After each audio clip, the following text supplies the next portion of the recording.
महाराष्ट्र आणि गणेशोत्सव. उत्सव म्हणावा भावनांचा आणि संस्कृतीचा, जसा भारताच्या परंपरेला जगभर गाजवल असा. बघायला गेलं तर तशी फक्त एक रेखीव मूर्ती, पण असं वाटतं साक्षात गणपती स्वतः घरी आले आणि जागती नवी स्फूर्ती.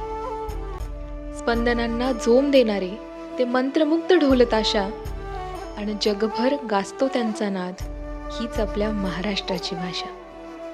गणपतीचे बोलके ते मृगनयनी डोळे जणू देतात आयुष्यात आशीर्वादाचे सोहळे.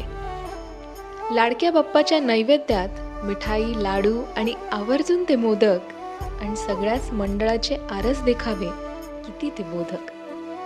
गणेशोत्सवात अवघं महाराष्ट्र आनंदाच्या सुगंधात दरवळतं आणि बाप्पाचा निरोप घेताना चिमुकल्याच्याही डोळ्यात पाणी तरवळतं.